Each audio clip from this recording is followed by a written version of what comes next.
Proper.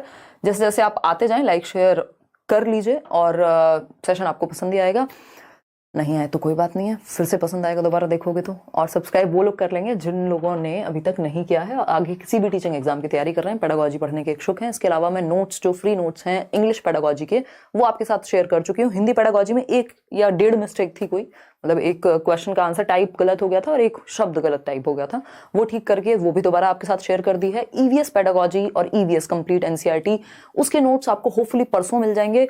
English और हिंदी वाले तो परसों मिल ही जाएंगे, इंग्लिश वाले आपके पास पहले से हैं बट वो भी अपडेटेड फॉर्म में मिल जाएंगे। और फिर मैथ्स पेडागोजी के नोट्स, तो लगभग हर सब्जेक्ट के नोट्स आपको मिल जाएंगे। ये सारे नोट्स फ्री हैं।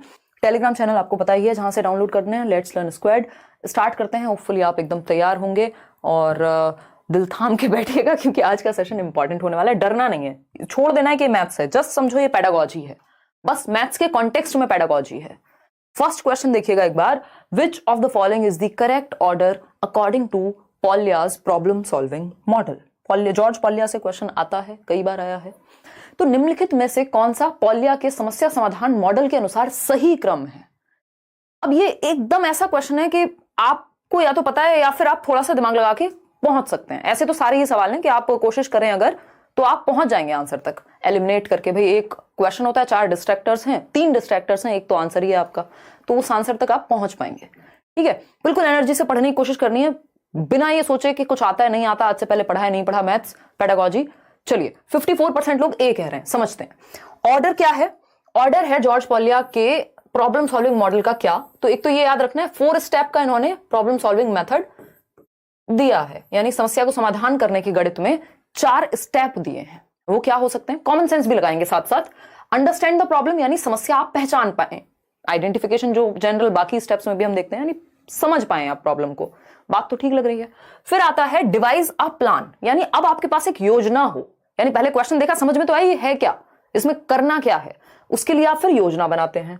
लुक बैक करेंगे, वापस से देखेंगे और फिर कैरी आउट करेंगे प्लान को। अब लुक बैक तो एक तरह से रिफ्लेक्शन या रीइवैल्यूएशन हो गया, उसके बाद प्लान कैरी आउट करेंगे। प्लान तो यहीं कैरी आउट होना चाहिए था जब आपने बनाया था, उसके बाद प्लान कैरी आउट होना चाहिए था। तो कॉमन सेंस नहीं लगाई हमने। 64% लोग गलत उत्तर दे रहे हैं, ए कह रहे हैं। भाई अंडरस्टैंड द प्रॉब्लम यहां भी है, यहां भी है। चलो बाकी सबको तो हटा ही देते हैं कि पहले प्लान बनाएंगे, डिवाइस अ प्लान, ये तो हो नहीं सकता क्योंकि पहले हम प्रॉब्लम को समझेंगे फिर प्लान बनाएंगे। तो ये 2 ऑप्शन तो हमारे ऐसे ही हट गए कि पहले योजना क्यों तैयार करेंगे, पहले समस्या को समझेंगे। तो यहां पर समस्या को समझना सेकंड नंबर पे था, जो कि कॉमन सेंसिकल बात है कि भैया ये सेकंड पे नहीं होना चाहिए, ये फर्स्ट पे होना चाहिए। चाहे प्रॉब्लम को आइडेंटिफाई करने की बात हो प्रॉब्लम सॉल्विंग में, चाहे वो जानने की या समझने की बात हो। तो ये दो ऑप्शन अपने आप एलिमिनेट हो जाते हैं अगर आपने कुछ भी नहीं पढ़ा तब भी। ठीक है, अब बात आती है इन दोनों की। अंडरस्टैंड द प्रॉब्लम, समस्या को समझना पहला स्टेप है। दूसरा स्टेप है डिवाइस अ प्लान, यानी प्लान को डिवाइस करना, योजना को तैयार करना। बात तो सही है, यहां पे भी यही है सेकंड में। थर्ड है कैरी आउट, इसमें है थर्ड लुक बैक, और यहां लिखा हुआ है कैरी आउट द प्लान फिर लुक बैक। तो क्या ये कॉमन सेंस नहीं है थोड़ा सा भी, कि अगर हम इसको ध्यान से पढ़ लेते तो ये किसी को भी दुनिया में सबको पता होगा कि भैया कैरी आउट द प्लान जो है वो पहले आएगा, लुक बैक बाद में आएगा। पहले आप प्लान को करके तो देखेंगे, जो आपने प्लान बनाया है समस्या के समाधान के लिए उसको इंप्लीमेंट करके देखेंगे, उसके बाद लुक बैक करते हैं कि क्या ये सही हुआ या नहीं हुआ, फिर आप रिफ्लेक्शन डालते हैं उस समस्या पे या रीइवैल्यूएट करते हैं। तो बी ऑप्शन मच बेटर है, क्योंकि समस्या को समझना यहां भी सही था, डिवाइस अ प्लान यहां भी सही था। आप एक योजना बनाएंगे, फिर उस प्लान को कैरी आउट करेंगे, यानी योजना को कार्यान्वित करेंगे। उसके बाद आप लुक बैक करेंगे। क्या करेंगे? लुक बैक करेंगे, यानी पुनः जांचना। ये हिंदी में यहाँ पे पुनः जांचना, हमारे टाइपिस्ट आजकल ज्यादा व्यस्त हैं वो नोट्स वगैरह के चक्कर में, तो मुझे लग रहा है नींद में टाइप कर रहे हैं। मैं उनको बोलूंगी ये, क्योंकि कुछ मिस्टेक्स लगातार हो रही हैं। ठीक, या हो सकता है पेपर में भी ऐसा हो, क्योंकि कई बार गलती पेपर में ही होती है और इस बार इन्होंने बहुत टाइपिंग मिस्टेक की है सीबीएसई वालों ने। ठीक है जी, तो B option is the right answer कि पुनः जांचना। अब आप क्या करेंगे? लुक बैक करेंगे कि ये जो किया था वो सही था या नहीं था, है ना। 4 साल बाद लुक बैक नहीं करना है कि वो रिलेशनशिप फेल हो गया, आप लुक बैक कर रहे हैं। ठीक है ना, थोड़ा तभी लुक बैक कर लेना है जब आपने डिवाइस किया था एक प्लान, उसके बाद कैरी आउट किया और थोड़े दिन में समझ आ गया कि भैया लुक बैक कर लो। ठीक, तो पुनः जांच कर लेंगे, तो B option is the right answer. आगे बढ़ेंगे, ये सब मजाक की बातें, इनको काल्पनिक समझें। ये है जॉर्ज पॉलिया का प्रॉब्लम सॉल्विंग मॉडल, है ना। जॉर्ज पॉलिया का प्रॉब्लम सॉल्विंग मॉडल नहीं है, मॉडल है। ठीक, तो जॉर्ज पॉलिया 4 स्टेप प्रॉब्लम सॉल्विंग यानी समस्या समाधान का 4 स्टेप का एक प्लान देते हैं, पॉलियास प्रॉब्लम सॉल्विंग मॉडल देते हैं एक, हिंदी वालों के लिए भी यही है। इसका शॉर्ट फॉर्म अगर आप बनाना चाहें तो UDPL बना सकते हैं, जिसको हम निमोनिक कहते हैं, याद रखने की एक टेक्निक है, PL। ठीक, UDPL बोले तो अंडरस्टैंड द प्रॉब्लम, सबसे पहले समस्या को समझना है, पहचानना, आइडेंटिफाई करना। सेकेंड स्टेप है हमारा मेक अ प्लान। आपके पास एक प्लान तो हो, आपने आइडेंटिफाई कर लिया, आप समस्या को सॉल्व करने के लिए एक प्लान होगा, है ना। वो देखा होगा आपने CID, पहले समस्या को समझने की कोशिश करते हैं जाके सीन में, है ना, फिर क्या करेंगे, एक प्लान होगा कि यार क्या करने हैं, क्या करना क्या है, फिर उस प्लान को कैरी आउट करोगे आप। ठीक, अब ये प्लान आपने कैरी आउट कर लिया, जैसे आप पेपर भी अगर आपके सामने एक समस्या की तरह है, तो कोई क्वेश्चन है मैथ्स का या पेपर ही है मान लीजिए, तो आपको पहले उस प्रॉब्लम को समझना है कि इसका क्या स्ट्रक्चर है, कैसे चीजें वर्क करेंगी, ये सब समझ के फिर आप एक प्लान तैयार करते हैं कि यार 30 दिन में ये पढ़ना है, नोट्स पढ़ लेने हैं लेट्स लर्न से, और प्रीवियस ईयर अच्छे से कर लेने हैं। आपने एक प्लान बनाया। अब इस प्लान को बनाने के बाद आप एक कैरी आउट करते हैं। कैरी आउट का मतलब क्या, इंप्लीमेंट करते हैं, उस पर काम करेंगे। अप्लाई नहीं करेंगे तो जीरो हो गया प्लान। तो अब आप कैरी आउट द प्लान, आप इस प्लान को कैरी आउट करते हैं। फिर आता है फोर्थ ऑप्शन, जब आपने प्लान कैरी आउट किया तो आप क्या कर रहे हैं, मॉक टेस्ट देके देख रहे हैं और फिर लुक बैक कर रहे हैं कि क्या मेरे लिए स्ट्रेटजी काम की, जैसे मैंने पढ़ाई की काम की या नहीं की, कितने मार्क्स आ रहे हैं, क्या आसपास भी हूं या नहीं। ऐसा तो नहीं है कि मेरे नंबर आ रहे हैं 50 तो फिर से इस चीज को दोबारा करने की जरूरत पड़ेगी, ठीक है ना। ऐसा नहीं पेपर देने के बाद लुक बैक नहीं करेंगे, तो उस केस में भी हो सकता है, कई बार ऐसी स्थिति भी आती है। तो अगर हम बात करें UDPL क्या है, understand the plan, U for understand the plan, D for device a plan. ये मेक अ प्लान की जगह डिवाइस लिख देगा तो घबराना नहीं है ना, आपने घबराना नहीं है। फिर आता है P for plan, carry out the plan को हमने सिर्फ प्लान लिख लिया, P फॉर प्लान, क्योंकि डिवाइस अ प्लान को D लिख लिया था। Look back at the solution, यानी आपको अब रिफ्लेक्ट करना है। ठीक, क्लियर है ये बात। एक नंबर फ्री का नंबर है, UDPL से सिंपल याद रखना है, understand the problem, device a plan, carry out the plan and look back. Clear है। अब इससे ज्यादा आसानी से और क्या लोगे, बच्चे की जान लोगे, हैं। रिवाइज करो इसको मल्टीपल टाइम्स। ठीक, कितना याद करें, याद करते करते उम्र निकल रही है, सोनी समझने की कोशिश करो, याद अपने आप हो जाएगा, ठीक है ना। चलो स्टार्ट करते हैं। कितने का तो कोई आंसर नहीं है ना, अब पिछले 6 साल से मैं भी आपके सामने खड़ी हूं और डिस्कशन चल रहा है, और अब तो ऐसे कुछ है भी नहीं कि मतलब कुछ ऐसा बाकी हो कि जिसके लिए कोई मजबूरी, कुछ भी नहीं है। खुशी तो कुछ तो करोगे ना जीवन में, तो पढ़ लो यार। देखो, which one of the following is not true, question number 2 है, निम्नलिखित में से कौन सा गणित की अवधारणाओं की प्रकृति के बारे में सत्य नहीं है, यानी not true about the nature of concepts in mathematics, यानी गणित के कॉन्सेप्ट्स के बारे में कौन सी एक बात ठीक नहीं है, कि गणित के जो कॉन्सेप्ट्स होते हैं उनकी प्रकृति कैसी है, नेचर ऑफ कॉन्सेप्ट्स कैसा है, इसके बारे में कौन सी एक बात सही नहीं है। ये नोट्स में मिलेगा आपको, नोट्स पे काम चल रहा है, ठीक है जी, बहुत ही बढ़िया। आपने बोला था कि टाइपिंग मिस्टेक बहुत होती है सीटेट के पेपर में, इसलिए क्वेश्चन का हिंदी इंग्लिश दोनों चेक कर लेना। मैम हर क्वेश्चन को हिंदी इंग्लिश में करके देखेंगे तो काफी वक्त, हर क्वेश्चन को क्यों करना है कंचन, है यही तो दिक्कत है हमारी। हम थोड़ा सा अपनी प्रैक्टिकल इंटेलिजेंस, स्ट्रीट स्मार्टनेस नहीं लगाते सामने वाले की बात में, कॉन्टेक्स्ट में समझना होता है चीजों को। अगर आपको हल्की सी भी कंफ्यूजन लग रही है तो उस केस में आप चेक कर लोगे, हर क्वेश्चन चेक करोगे, फिर चेक ही करते रह जाओगे, आपको वहां पे चेक करने के नंबर तो मिलेंगे नहीं, है ना। ऑफ कोर्स हर क्वेश्चन को चेक नहीं करना, और उसमें भी अगर आप इंग्लिश मीडियम वाले हो तो आपको ज्यादातर क्वेश्चन हिंदी में देखने की जरूरत ही नहीं है, क्योंकि इंग्लिश को ही फाइनल माना जाता है, ठीक है ना। तो ऐसा नहीं है। बी कह रहे हैं 38% लोग, यानी बी जो है वो गलत बात है, यही गड़बड़ हो गई। ये बेसिक कुछ कॉन्सेप्ट्स हैं, नोट्स में सब लिख दिए जाएंगे। अगर हम बात करें नेचर ऑफ मैथमेटिक्स की, ये अपने आप में एक टॉपिक है, अगर आपने अपने टीचिंग ट्रेनिंग में बीएड में, डीएलएड में, बीटीसी में पढ़ा हो, या फिर पेडागोजी की किसी किताब में पढ़ा हो।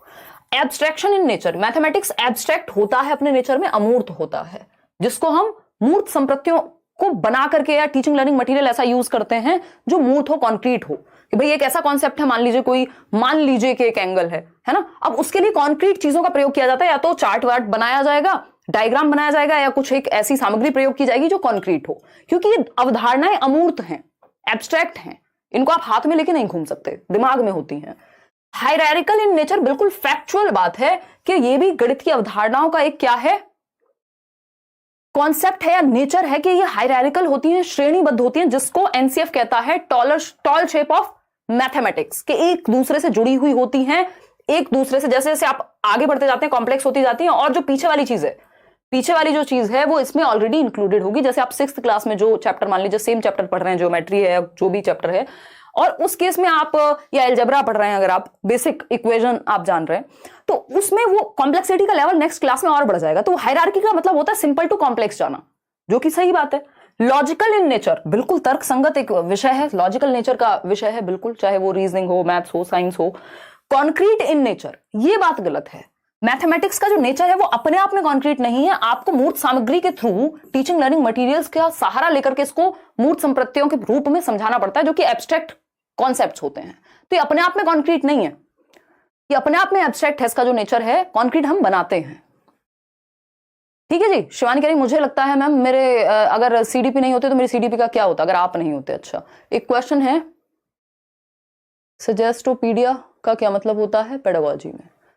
डी सजेस्ट, कुछ तो गड़बड़ है। एक बार शिवानी, ये मैं समझ नहीं पा रही हूँ कि आप एग्जैक्टली क्या पूछ रहे हो, या तो कमेंट में पूछ लेना या फिर इसका स्क्रीनशॉट ले लो, एक बार देख लेंगे कि आप एग्जैक्टली क्या पूछ रहे हैं।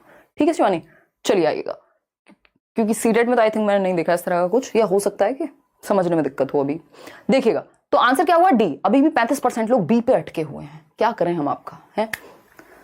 तो सिंपल बात है, कौन सी बात सही नहीं है? कॉन्क्रीट नहीं है ये नेचर में। ये 3 चीजें आपने मैथमेटिक्स के नेचर के बारे में सीख ली, अगर ऐसे पढ़ेंगे तो काम बन जाएगा। भाई आपने यहां एक चीज सीखी कि क्या नेचर में नहीं है, बाकी की 3 चीजें सीखी कि ये नेचर में है, कि गणित की प्रकृति अमूर्त है, श्रेणीबद्ध होती हैं चीजें, एक दूसरे से स्पाइरल में होती है, सिंपल टू कॉम्प्लेक्स जाती हैं, तर्क संगत होता है। ये 3 बातें आपने सीखी और एक बात आपको पता लगी। तो ऐसे पढ़ेंगे तो अगली बार अगर ऑप्शन में नॉट हटा के किसी इन तीनों में से किसी एक ऑप्शन को देगा जो सही होगा। इजी है, इजी पीजी लेमन स्क्वीजी। आगे बढ़ेंगे, क्वेश्चन नंबर 3। हंसना नहीं है यहां बैठ के। क्वेश्चन नंबर 3 देखिएगा, क्वेश्चन नंबर 3 जवाब दीजिएगा। बहुत ही बढ़िया। आई एम रजत फ्रॉम सोरॉन। मैम आप एक मीटअप सेशन रख लीजिए हमारे यहाँ कासगंज में। रखेंगे रजत, अभी देश भर घूमने का समय आएगा, अभी थोड़ा समय व्यस्त हूँ, तब जहां जहां जाया करेंगे वहां आपसे मिल लिया करेंगे। ठीक है जी। अभी तो दिल्ली में ऑफलाइन क्लास रखेंगे, चुपचाप से पढ़ने आ जाओ, है ना। देखो एक बार, क्वेश्चन नंबर 3 कह रहे हैं 43% लोग ए ऑप्शन समझते हैं। After teaching place value of numbers, डरना नहीं है आपने, घबराना नहीं है, इसको मैथ्स नहीं समझना है, ये बस आपकी पेडागॉजी है, ये मान के चलो। ठीक है। After teaching place value of numbers, यानी अगर हम संख्याओं का स्थानीय मान देखें, एक फेस वैल्यू होती है और एक प्लेस वैल्यू होती है ना। अब इतना तो हमें बेसिक पता ही होना चाहिए, नहीं भी पता है तो चलो बताएंगे कि कैसे कर सकते हो। मान लीजिए ये 2 और 3 लिखे हुए हैं, फेस वैल्यू आपको पता है 3 की 3 ही होगी, है ना। प्लेस वैल्यू की बात करेंगे तो आप 1s 10s और 100s में काउंट करने लगते हैं। तो जब आप प्लेस वैल्यू सीख रहे हैं, जिसको इकाई दहाई सैकड़ा कहते हैं, वो प्लेस वैल्यू हो गया। टेक 2 डिजिट्स, 2 डिजिट्स आपको लेनी है, और वो डिजिट्स कौन सी हैं? 2 नंबर लेने हैं, 3 and 5 से 3 and 5। Make 4 digit numbers using both the digits equal number of times, यानी आपको 4 डिजिट का नंबर बनाना है 2 संख्याओं से, जो है 3 and 5। ठीक है जी, 3 and 5, इनसे 4 डिजिट का नंबर बनाना है जिसमें इक्वली दोनों संख्याएं यूज हुई हो, यानी 3 और 5 इक्वली यूज हुए हो। देखिएगा, इज योर आंसर यूनिक? क्या तुम्हारा आंसर यूनिक है? बच्चों को कहा गया। अब कहानी यहां अटकी हुई है, अगर आपको ऊपर की कहानी नहीं समझ में आई तो ये पढ़िए। विच of the following statements is correct for the above context? जिस संदर्भ में ये बात हो रही है, कौन सा एक स्टेटमेंट सही है? पहला ऑप्शन है वो,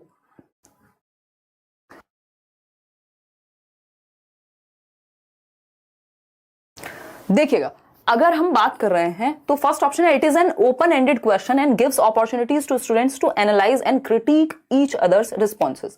यानी यह एक खुले सिरे वाला प्रश्न है, मुक्त उत्तर वाला प्रश्न है, और छात्रों को आपस में एक दूसरे के उत्तरों का विश्लेषण और आलोचना करने का अवसर प्रदान करता है। बात तो सही है। बी ऑप्शन है, it is an example of close ended. देखो ये क्लोज एंडेड नहीं हो सकता। क्लोज एंडेड में क्या होता है? येस और नो, एक सही आंसर होता है क्लोज एंडेड में। जैसे एमसीक्यूज क्या है? क्लोज एंडेड है, 4 में से एक ही उत्तर सही होगा जो आपको 1 नंबर दिलवा दे। ठीक है, तो क्लोज एंडेड में भाई 2 और 2 कितने होते हैं? 4 होते हैं, ये क्लोज एंडेड है। 2 into 2 कितना होगा? 4 होगा। 2 3 जा कितना होगा? 6 होगा। ये क्लोज एंडेड है, इसमें आप कुछ कर नहीं सकते, वो होगा ही। ठीक, तो ये क्लोज एंडेड में एक सही उत्तर होगा, जैसे fill in the blank, MCQs या फिर मैच द फॉलोइंग, ये सब क्लोज एंडेड है। ठीक, फिर आता है C option, multiple responses to a question should be discouraged. यानी यदि आप एक गणित में अनेक उत्तर देने वाले प्रश्नों को हतोत्साहित करेंगे, जबकि हमें मल्टीपल पर्सपेक्टिव्स को बढ़ावा देना है, रट्टे थोड़ी लगवाने एक उत्तर के। तो ये तो बात गलत हो गई दोनों ही। It is an example of contextual question. कौन से संदर्भ की बात हो रही है सरकार, कौन सा संदर्भ है यहाँ, कोई ऐसा स्थिति दी है, कोई रियल लाइफ सिचुएशन दी है, कॉन्टेक्स्ट की तो कोई बात नहीं है। ठीक, तो एक ही उत्तर यहां सही लग रहा है, उसको भी समझेंगे।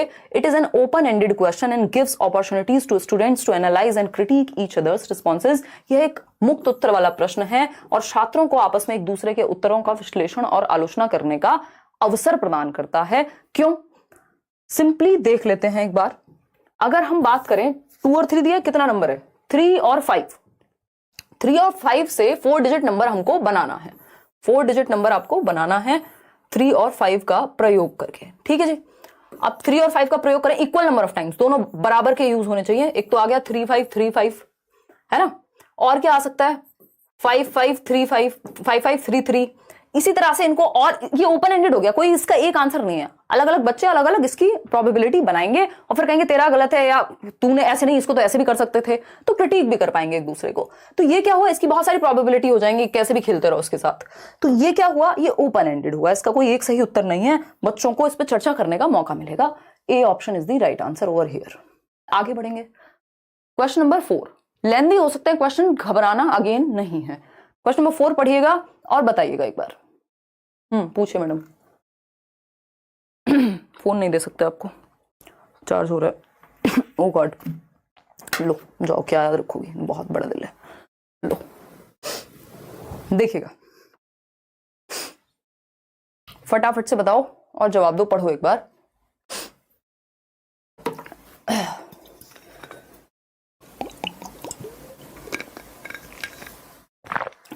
कह रही हैं शिवानी कि डिसजेस्टोपीडिया मेथड क्या होता है इंग्लिश पेडागोजी में, पीवाईक्यू के क्वेश्चन में ये वर्ड मिला है। थैंक यू शिवानी, अगर ये एग्जैक्ट वर्ड यही है तो मुझे भी देखना पड़ेगा, क्योंकि ये मुझे भी नहीं पता, मैं भी पहली बार देख रही हूँ कि डिसजेस्टोपीडिया क्या है। अगर ऑप्शंस होते तो शायद मैं कुछ अपने दिमाग का इस्तेमाल प्रीवियस नॉलेज का कर पाती, तो ये मुझे भी नहीं पता। और इंग्लिश पेडागोजी वैसे भी, मतलब जितनी हम सीडीपी डील करते हैं, जितनी एक्सपर्टीज सीडीपी में है, शायद उतनी इंग्लिश पेडागोजी में ना हो, बट ये फिर भी संभव है, ये सब कुछ पता हो किसी को भी, ये पॉसिबल नहीं है। तो उस केस में हम क्या करेंगे, इस पर चर्चा कर लेंगे। ये वर्ड निशा कहीं नोट कर लेना और देख लेंगे एक बार, है ना। और बताओ इंग्लिश पेडागोजी में इस बार ये आया कि होगा कुछ, मतलब रिप्लेसमेंट जैसा कि वर्ड को आप रिप्लेस कर सकते हो, ऑप्शंस होंगे आपके पास। मतलब मैं इसको देख के इतना ही आइडिया लगा पा रही हूँ, बाकी चर्चा करेंगे अगली क्लास में। देखिएगा, अभी मैथ्स पेडागोजी पे आ जाते हैं, इंग्लिश को छोड़ देते हैं। देखिए, अगर हम बात करें क्वेश्चन नंबर कितना है ये, मिस सोनाली। मिस सोनाली क्या है, खुद भी सर्च कर लिया करो, थोड़ा कुछ मेहनत कर लिया करो। Miss Sonali, a class 1 mathematics teacher gives the following activities to her learners. यानी कक्षा 1 की गणित की अध्यापिका सुश्री सोनाली ने अपने अधिगमकर्ताओं को निम्नलिखित क्रियाकलाप दी, एक्टिविटीज दी। ये 4 एक्टिविटीज हैं, पढ़िएगा। पहला है sorting shells, stones, tokens of different size and colour. यानी भिन्न आकार और रंगों वाली सीपियां, कंकड़ पत्थर, टोकन, प्रतीकों को वर्गीकृत करना, इकट्ठा करना। मतलब मान लीजिए आपको एक स्क्वायर शेप का कुछ मिला है, एक सर्कल का बॉटल का कैप है, तो वो सब आपने इकट्ठे किए हुए हैं अलग अलग शेप और साइज में। बात तो ठीक है, कोई दिक्कत नहीं है।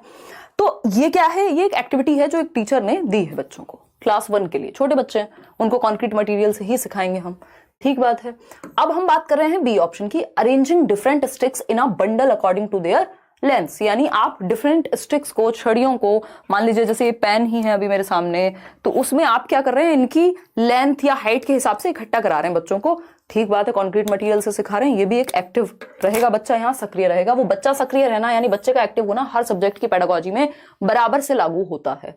फिर आता है C option, collecting sticks, feeders, leaves from their surroundings and tie them in groups. यानी बच्चे स्टिक्स, जो भी आसपास छोटी मोटी लकड़ियां मिल रही हैं उनको, पंख मिल रहे हैं, लीव्स मिल रहे हैं, उनको कलेक्ट कर रहे हैं, जिससे कि उनको आइडिया लगेगा, नंबर सेंस डेवलप होगा, कहीं ना कहीं ऐसी बात हो रही होगी। फिर आता है D option, threading the beads to form a garland for counting. यानी मोतियों को धागे में पिरोकर गणना के लिए माला बनाना, कि वो मोती पिरो रहे हैं एक एक धागे में, ठीक है, गणना सीख पा रहे होंगे। These type of activities are, पहला ऑप्शन है done in primary classes for leisure, यानी मौज मस्ती के लिए की जाती हैं। मौज मस्ती तो इंक्लूडेड होती है, उद्देश्य मौज मस्ती नहीं होता है ना, मौज मस्ती बीच में होनी चाहिए क्लास के, ठीक है, तो ऐसा नहीं है। वेस्ट ऑफ टाइम क्यों होगा भाई, टाइम पास क्यों करेगा teacher, should focus on solving problems given in the text book. तो सिर्फ किताब से पढ़ाए, तो ये मैं आपको हिंदी पेडागोजी के नोट्स में भी कहा है, इंग्लिश पेडागोजी के नोट्स में भी कहा है, textbook one of the resources है, एकमात्र रिसोर्स नहीं है, ठीक। Only done in pre primary, hence an irrelevant activity in class 1, यानी सिर्फ प्री प्राइमरी में होनी चाहिए, क्लास 1 में क्यों हो रही है, इसको तो नर्सरी में कराना था, एलकेजी में कराना था। ये भी वाहियात बात हो गई, क्योंकि आप इसी प्राइमरी लेवल 1 पे ही नंबर कॉन्सेप्ट वगैरह उनको सिखा रहे होते हैं।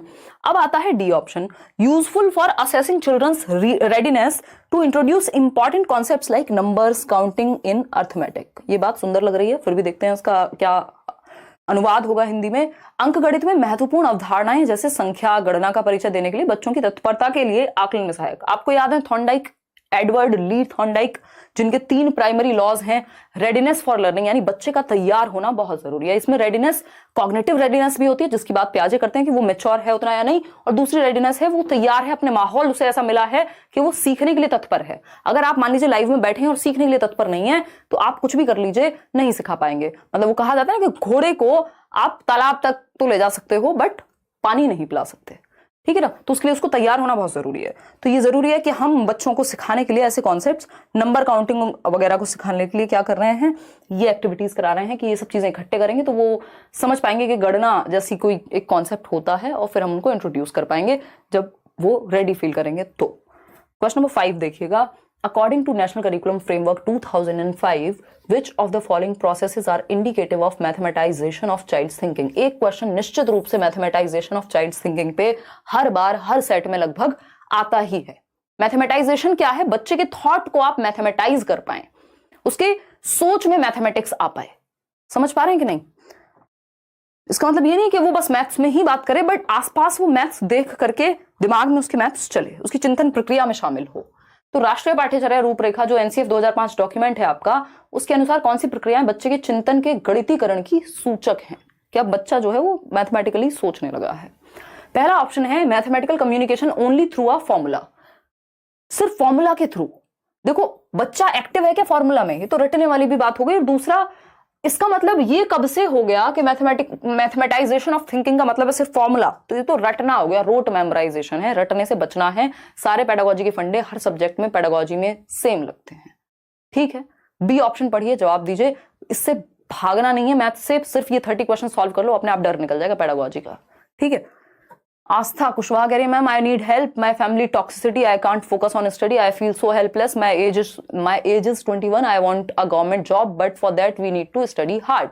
आस्था ट्यूशन पढ़ाइए, लाइब्रेरी में जाके बैठिए, उनको समझाइए, नहीं समझ में आ रहा हो कहिए कि नहीं रहना, what ever it is, but अगर इतना चाहते हैं तो आप तरीके निकालिए, है ना। लाइब्रेरी बैठिए 6 घंटे 8 घंटे जाके, 2 घंटे ट्यूशन पढ़ाइए, अपना खर्चा निकालिए और करिए। जब इतनी आग है तरीके बहुत हैं, ठीक है जी। चलिए आइए, क्योंकि समस्याएं सबके साथ कुछ ना कुछ हैं, समस्याएं कोई नहीं पूछता, मैं बिल्कुल समझ सकती हूं, बट समझने से होगा क्या, है ना। चलिए आते हैं, अगर हम बात करें सी ऑप्शन की तो 89% लोग कह रहे हैं सी ऑप्शन, समझते हैं। चलिए, बी ऑप्शन है solving the problem using formal procedures and checking the answers for an answer की। अगर आप सिर्फ फॉर्मल मानक क्रियाएं जो हैं उन्हीं स्टेप्स को ही चेक करते रहेंगे तो इसमें थिंकिंग प्रोसेस की बात नहीं हो रही, बच्चा एक्टिव नहीं है यहां। Estimating the weights of different objects in surroundings and discussing the answers with peers and teachers, यानी आसपास की भिन्न भिन्न वस्तुओं के भार का अनुमान लगाना और उत्तरों पर सहपाठियों तथा शिक्षकों के साथ विचार विमर्श करना। यानी हम ये कह सकते हैं कि जो भी आसपास भिन्न वस्तुएं पड़ी हुई हैं या आसपास रखी हुई हैं, मान लीजिए ये बॉटल है, ये माउस है, कोई रिमोट है, तो अनुमान लगाना क्या इसका कितना वेट हो सकता है, ठीक। इसमें क्या है भाई, चारों ऑप्शन में बच्चा सबसे ज्यादा एक्टिव है सी ऑप्शन में। अगर आपको गणित नहीं भी आता, आपको बच्चे को एक्टिव ढूंढना है, तो ये उत्तर ज्यादातर चांसेस हैं, 99% चांस है कि यही सही होगा जिसमें बच्चा ज्यादा एक्टिव है, ठीक। Doing an activity on addition following the strict prescribed instructions. देखो स्ट्रिक्ट लिखा हो, रिजिड लिखा हो, लेबल करना, सेग्रीगेट करना, ये सब नेगेटिव बातें हैं। फ्लेक्सिबिलिटी चाहिए, स्ट्रिक्टनेस नहीं चाहिए। तो C option is the right answer over here. आगे बढ़ेंगे, क्वेश्चन नंबर 6। अब इसके लिए आपको एनसीएफ पढ़ा हो ये जरूरी नहीं था, बस आपको बच्चे के भले के बारे में पता हो। क्वेश्चन नंबर 6 देखिए और जवाब दीजिएगा। बताइए लोटस क्या कह रहे हैं? अच्छा, कह रहे हैं लोटस पे गेम खेलो। लोटस आपको ब्लॉक कर देंगे हम, ये फालतू की एडगिरी नहीं चलेगी यहाँ पे, ठीक है ना। ऐसी हरकतें नहीं करनी है लोटस, ये गलत बातें होती हैं, पढ़ लेने दो इन्हें। वैसे ही गेम खेल खेल के लास्ट में याद आ रही है इनको कि पढ़ लें, हैं, दिल पे नहीं लेनी भाई कोई भी बात। देखो अब इस टाइम पे एक्सटर्नल इंटरनल सब तरह की मोटिवेशन देनी पड़ेगी आपको, तभी आप पढ़ पाओगे। अगर हम बात करें 6th क्वेश्चन की, तो NCF 2005, the shape of mathematics education has become taller and more spindly rather than broad and rounded. This means what? यानी जो एनसीएफ है, राष्ट्रीय पाठ्यचर्या की रूपरेखा 2005 है, जो बताता है कि कैसे किस सब्जेक्ट के साथ डील करें, क्या तरीके हों जिससे हम करिकुलम बना पाएं, तो ये कह रहा है कि जो गणित शिक्षा का आकार है वो चौड़े और गोलीय होने के स्थान पर ज्यादा ऊंचा होता जा रहा है, तकुआकार होता जा रहा है, यानी टॉल होता जा रहा है। अब इसके बारे में आपका क्या विचार है? तो आपको एक तो ये चीज समझनी है कि has become taller and more spindly rather than broad and rounded, कि होना कैसा चाहिए था, ब्रॉड और राउंडेड होना चाहिए था, बट ये टॉल होता जा रहा है। तो अगर टॉलर शेप ऑफ मैथमेटिक्स आपने कभी भी पढ़ा है, जो कि पहले पेपर में ऑफलाइन में भी इतनी बार आ चुका है, ऑनलाइन में भी देख ही रहे हैं आपके आया हुआ है, तो इससे आप बच तो सकते नहीं है।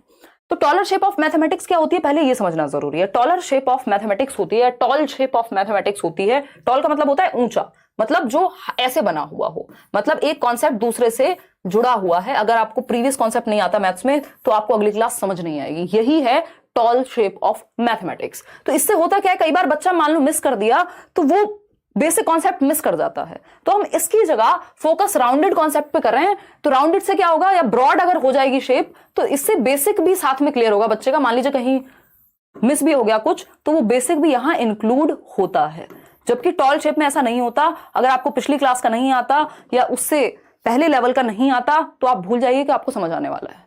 तो टॉल शेप की बजाय क्या होनी चाहिए, ब्रॉड होनी चाहिए। टॉल समझ में आ गया ना, एक से दूसरे कॉन्सेप्ट पे बेस्ड हो चीजें, सिंपल टू कॉम्प्लेक्स हो। ठीक है, ये दो अप्रोचेस हैं अपने आप में।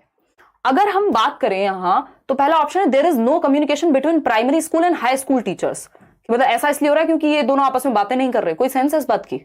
बी ऑप्शन है topics have been introduced in hierarchical level of difficulty in mathematics curriculum, यानी गणित पाठ्यक्रम में विषयों का जो परिचय है वो कठिनाई के श्रेणीबद्ध स्तरों के अनुसार दिया गया है। चलो ठीक है, मान लिया, लेकिन सॉल्यूशन क्या है इसका, चलो देखते हैं। Over the years the mathematics curriculum has increased in volume by inclusion of many new topics. ये तो खराब बात हो गई, दुनिया से अलग टॉपिक्स आ गए क्या।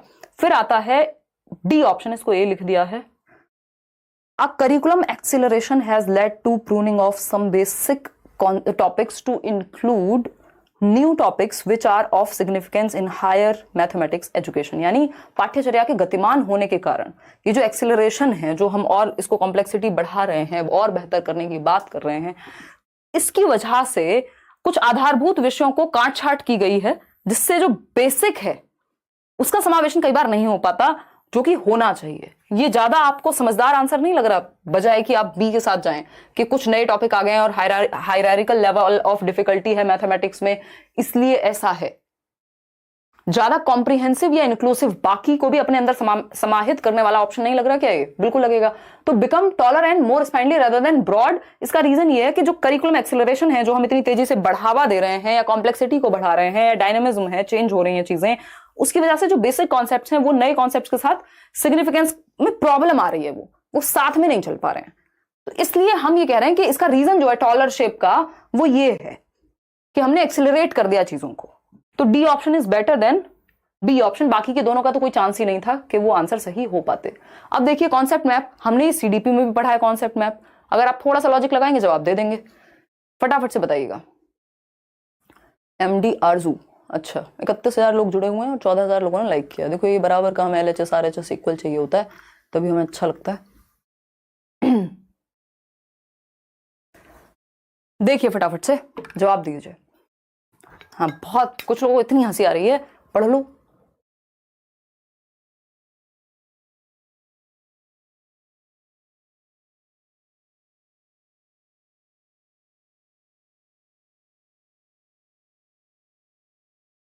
ये आप लोगों की चैट को पढ़ पढ़ के ना निशा को भी मजे आते रहते हैं ना, वो भी मुझे भटका रही है उल्टा, मुझे बता रही चैट में बातें क्या चल रही हैं। गॉसिप कर लेते हैं सब, यहाँ मिलकर पंचायत कर लेते हैं, छोड़ देते हैं पढ़ना।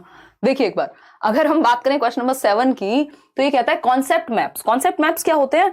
जिसमें एक कॉन्सेप्ट को हायरार्किकल मैनर में या फिर फ्लो चार्ट के द्वारा एक दूसरे से जोड़ करके समझा गया हो। Concept maps are commonly used in mathematics teaching, यानी इनको अवधारणाओं का जो मैप है, मानचित्र है, उसका प्रयोग किया जाता है मैथमेटिक्स में। Which of the given statements are true about concept maps, यानी कॉन्सेप्ट मैप्स के बारे में कौन सा एक स्टेटमेंट सही है, बताइएगा एक बार फटाफट से। क्या लगता है आपको? डी ऑप्शन कह रहे हैं बहुत सारे लोग। ए ऑप्शन है it is a complex network depicting the relationship between all the sub concepts of the concept. बात सही है कि यह एक जटिल जाल तंत्र है जो कि एक अवधारणा की सभी उप अवधारणाओं के बीच संबंध को दर्शाता है। कॉन्सेप्ट मैप क्या है? मान लीजिए आपने प्याजे पढ़ा है ना, इसको आप मैथमेटिक्स में एडिशन से जोड़ सकते हैं कि अच्छा इसमें ये वाली प्रॉपर्टी यूज होती है, इस चैप्टर को आप ऐसे समझ सकते हैं। मान लेते हैं आपने प्याजे पढ़ा, ठीक, प्याजे में आपने 4 फैक्टर्स होते हैं और 4 होती हैं स्टेजेस, ठीक, फिर उसमें भी आपने समझा कि 4 स्टेजेस कौन सी होती हैं एसपीसीएफ, फिर किसमें किसकी कौन सी प्रॉपर्टी है, ठीक, फिर यहाँ पे जो 4 फैक्टर्स थे एमईएससी, इनको समझा, फिर यहां से इक्विलिब्रेशन से निकला क्या कि अडेप्टेशन और ऑर्गेनाइजेशन क्या है, फिर अडेप्टेशन में 2 चीजें हैं, वो क्या है? एसिमिलेशन और इंक्लूजन है। बन गया आपका कॉन्सेप्ट मैप, जिसको आप माइंड मैप भी कह देते हैं। मतलब एग्जैक्ट तो नहीं है, माइंड मैप थोड़ा सा किसी छोटी चीज को लेकर के भी हो सकता है, कॉन्सेप्ट एक कॉन्सेप्ट को लेकर के होगा, ठीक है ना। तो इस केस में ये क्या करता है, एक जाल बन जाएगा रिलेशनशिप्स आपस में, कॉन्सेप्ट के अंदर सब कॉन्सेप्ट्स के क्या रिलेशनशिप है, ठीक है जी, सही है बात। It is a linear arrangement of all the sub concepts of the concept. क्या ये लीनियर लग रहा है आपको? ये स्पाइरल नहीं है अपने आप में, लीनियर होता है सीधी रेखा बस, अच्छा 1 के बाद 2, 2 के बाद 4, खत्म, ठीक। ये लीनियर तो कहीं से नहीं लग रहा है, एक सीधी रेखा में नहीं है, कॉम्प्लेक्स है अपने आप में, एक से दूसरी चीजें पिरोई हुई होती हैं इसमें, तो ये लीनियर नहीं है। They can be used as diagnostic tools to identify difficulties in learning that students are facing. यानी इनको हम यूज कर सकते हैं कि बच्चों को दिक्कत कहां हो रही है। जब आप डायग्नोस कर रहे हैं कि अच्छा इस स्तर पे दिक्कत है बेटा, यहां दिक्कत है, ये वाली चीज को समझने में दिक्कत है, इसको ही नहीं समझ पाए थे इसलिए ये समझ नहीं आया था। डायग्नोस करना मतलब गैप को पता लगाना, बात तो सही है। They help a teacher to gain new insights into the nature of mathematics.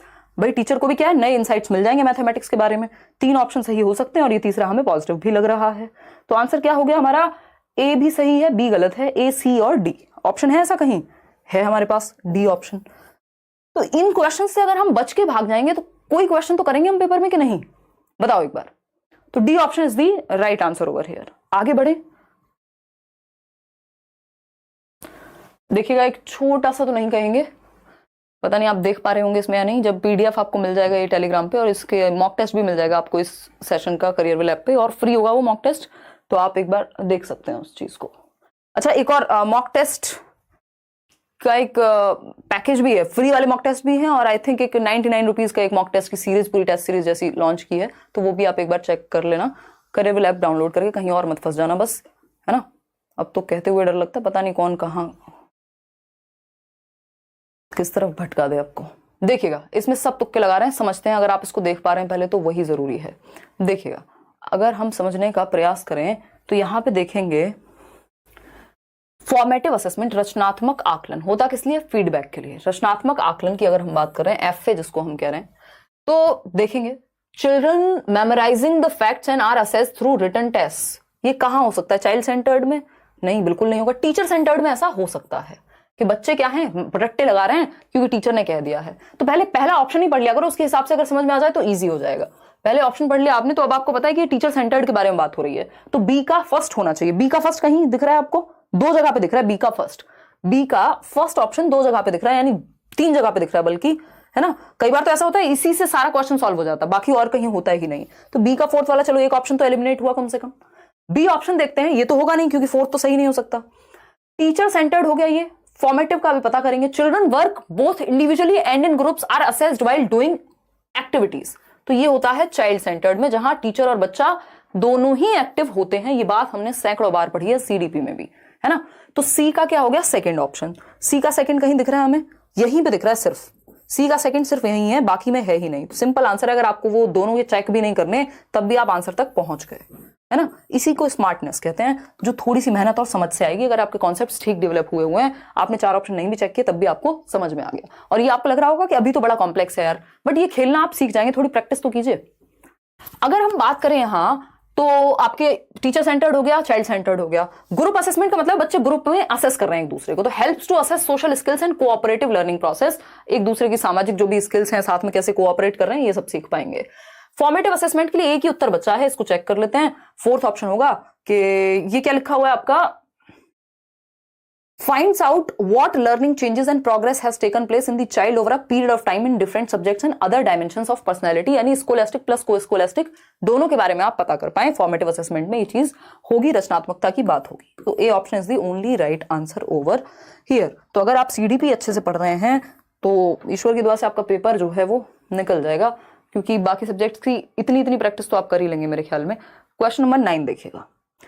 Question number 9, शुरुआत में मैंने थोड़े से मुश्किल क्वेश्चन डाले ताकि आपका जो एनर्जी है उससे वो बनी रहे, बात तक जाते जाते अपने आप इजी हो जाएंगे।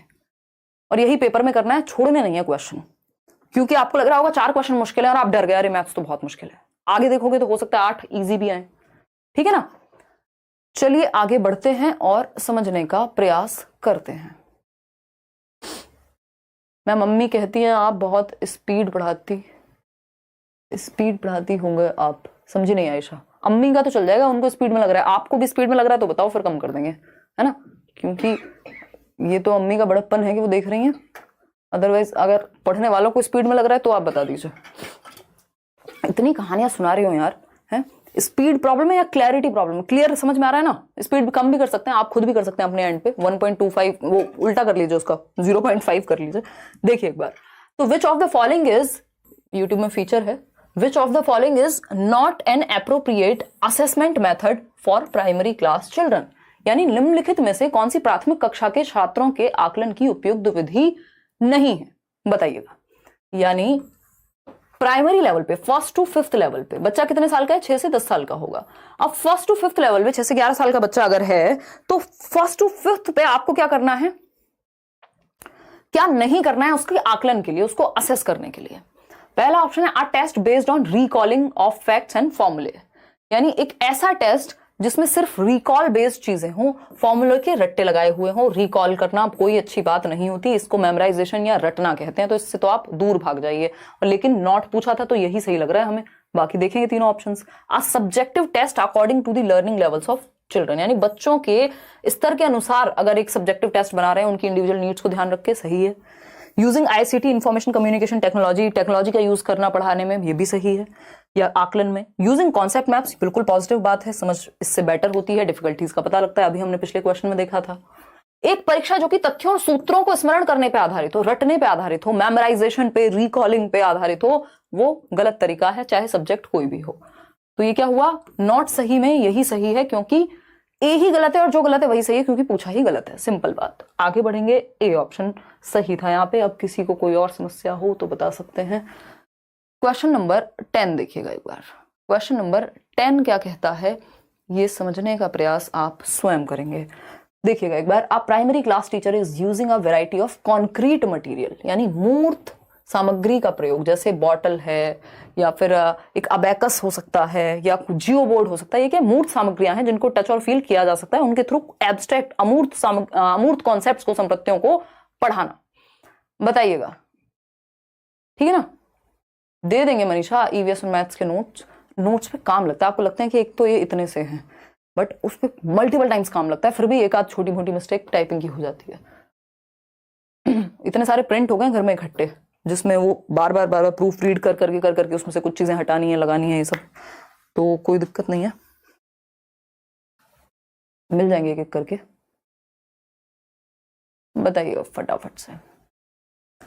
ओवर जनरलाइजेशन कहते हैं अयान, उसको क्या समस्या आ रही है? मैराथन कराएंगे जल्दी, जैसे आपको नोट सारे मिल जाएंगे 1st वीक ऑफ दिसंबर में।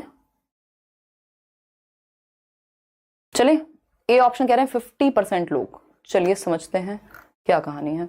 अगर हम बात करें तो बात हो रही है किसकी, कॉन्क्रीट मटेरियल की। टू टीच, यानी concrete material, teaching learning material, जिसमें आप चार्ट्स वगैरह ले जा सकते हैं, जो वो चीजें जिनको टच फील किया जा सके। तो डाइंस ब्लॉक पढ़ा क्या रहे हैं पहले तो ये देखना जरूरी है ना। To teach place value, place value वही आपका कि इकाई, दहाई, सैकड़ा क्या है, उस तरह से समझाने के लिए तो डाइंस ब्लॉक का यूज करेंगे। Bundles of match sticks unburned, यानी जो माचिस की तिल्लियां बिना जली हुई, क्योंकि जली हुई माचिस की तिल्ली में कैसे प्लेस वैल्यू समझाओगे, है ना भाई। अगर बिना जली हुई नॉर्मल माचिस की तिल्लियां तो आप लगा के दिखा दोगे, अच्छा ये जो है 3रे नंबर पर, ये इकाई पे है, ये दहाई पे है, ये वंस पे है, ये टेंस पे है, अच्छा इसका फेस वैल्यू क्या है, अच्छा ये ऐसे देखें तो एक अपने आप में इसकी वैल्यू है। तो ये क्या हुआ, ये आप सिखा सकते हो। डाइंस ब्लॉक में भी यही होता है कि आप प्लेस वैल्यू के लिए, चाहे दिमाग में याद भी रख सकते हैं आप कि प्लेस वैल्यू के लिए डेसिमल वगैरह के लिए भी डाइस ब्लॉक का यूज कर लिया जाता है। ये क्या है, टीचिंग लर्निंग मटेरियल से मैथ्स के, ये भी आपको नोट्स में मिल जाएंगे। Fake currency notes, fake currency note से आप कैसे प्लेस वैल्यू समझाओगे? अब 10 रुपए का नोट है, उसमें से 0.5 करके फाड़ के थोड़े ना दिखाओगे, तो पॉसिबल नहीं है। अबेकस का प्रयोग डिवीजन को छोड़ के कैलकुलेशन में, नंबर काउंटिंग वगैरह में यूज किया जाता है, मल्टीप्लिकेशन में भी। तो अबेकस भी यहां काम में नहीं आएगा, क्योंकि बात किसकी हो रही है, प्लेस वैल्यू की हो रही है। तो वो पॉइंट्स में कैसे दिखाओगे अबेकस में चीजें, या मतलब टेंस और वंस के प्लेस पे कैसे दिखाओगे? Which of the following represents appropriate classification of the concrete material? कौन सा जो है वो सही है इस केस में? प्रोपोर्शनल है, बताइएगा। A and D are proportional, तो डी तो नहीं है। A and B are proportional, कह सकते हैं कि प्रोपोर्शन दिखा सकते हैं, समानुपाती हैं। बी ऑप्शन कह रहे हैं, नहीं ए ऑप्शन कह रहे हैं 54% लोग। ए कैसे कह रहे हो भाई, ए और डी समानुपाती हैं, इसका प्रयोग तो कर ही नहीं सकते ना आप अबेकस का, यहां पे प्रोपोर्शनल कैसे हुआ ये है? कैसे प्लेस वैल्यू पढ़ाओगे इससे? B option is the right answer. आगे बढ़ेंगे, क्वेश्चन नंबर 11 देखिएगा। बच्चे के आकलन की बात है, ये सीसीई आपका हर सब्जेक्ट में काम आ जाएगा। अगर हम बात कर रहे हैं assessing children's previous knowledge of mathematical concepts is important because, यानी बच्चे के पूर्व ज्ञान का, ओल्ड नॉलेज का पता लगाना जरूरी है, उसको चेक करना जरूरी है कि उसको पहले से कितना आता है। नया सब्जेक्ट या नया कॉन्सेप्ट टॉपिक पढ़ाने से पहले इसका रीजन आपको बताना है। फटाफट बताइएगा क्या रीजन होगा इसका। पहला ऑप्शन है it helps in memorising mathematical facts. कोई भी रीजन ये नहीं हो सकता कि बच्चे को रिकॉल कराना, मेमोराइज कराना, रट्टे लगवाना, इसलिए कोई भी पढ़ाई आज की डेट में नहीं करानी चाहिए। ये है बात, पेडागोजी में याद रखना है। Mathematics is integrated with other subjects, यानी मैथमेटिक्स जो है वो दूसरे सब्जेक्ट्स के साथ इंटीग्रेटेड है या नहीं। पूर्व ज्ञान इसलिए थोड़े ना हम देख रहे हैं कि दूसरे सब्जेक्ट के साथ, ये मल्टीडिसिप्लिनरी की बात तो हो नहीं रही है यहाँ पे बात हो रही पूर्व ज्ञान को चेक इसलिए करते हैं कि आगे कैसे पढ़ाएं। तो इस पे भी हमें डाउट है कि कम सही हो सकता है, फिर भी इसको छोड़ देते हैं। It is helpful in summative assessment. अब जहां पे एक्टिविटी कराई जा रही है, हम चेक कर रहे हैं बच्चों को पहले कितना पता है, आगे सिखाना है। समेटिव असेसमेंट तो जजमेंट के लिए होता है, ये तो फीडबैक के लिए है, प्रीवियस नॉलेज, ताकि आप टीचिंग लर्निंग को सुधरवा सकें। ये तो ईयरली और हाफ ईयरली एग्जाम हो गए कि इतने % मार्क्स आए। Mathematical concepts are hierarchical in nature, यानी प्रीवियस नॉलेज हम इसलिए टेस्ट करा रहे हैं क्योंकि जो गणित के संप्रत्य हैं वो हायरार्किकल हैं, एक दूसरे से जुड़े हुए हैं, सिंपल टू कॉम्प्लेक्स हैं। अगर बच्चों को पहले से नहीं आता, मान लीजिए जोड़ना भी, तो आप कैसे उसको आगे की कहानी सुनाएंगे, समझाएंगे? कैसे आप उसको मल्टीप्लिकेशन पे ले जाएंगे? कैसे आप उसको बाकी चीजें सिखा देंगे जब उसको बेसिक कैलकुलेशन भी नहीं आती? तो आप पहले प्रीवियस नॉलेज टेस्ट करते हैं कि ये है किस लेवल पे, उस हिसाब से फिर आप पढ़ाना शुरू करते हैं वहां से। ठीक, तो हायरार्किकल है अपने आप में गणित, इसलिए इसका रीजन ये है, ना कि इंटीग्रेट करेंगे दूसरे सब्जेक्ट के साथ। इसलिए थोड़ी ना प्रीवियस नॉलेज की टेस्टिंग इसलिए होती है कि आगे जो पढ़ा रहे हैं वो उसको समझ आएगा कि नहीं आएगा। तो डी ऑप्शन थोड़ा सा अगर आप लॉजिक लगाएंगे तो समझ में आ जाएगा। क्वेश्चन नंबर 12 देखिएगा, आसान सा सवाल है, बहुत ही इजी है। देखिएगा, कहता है सम ऑफ 6 and 7 is 13। 6 और 7 का जो जोड़ है, योग है, वो 13 है। It is an example of, यानी किस चीज का ये उदाहरण है? ये डेफिनेशन है। क्या ये एडिशन की डेफिनेशन दिख रही है आपको? खुद सोचो। क्या यहां पे ये बताया है कि ये जोड़ की परिभाषा है, योग की परिभाषा है? ऐसा कहीं लिखा है? कुछ दिख तो नहीं रहा।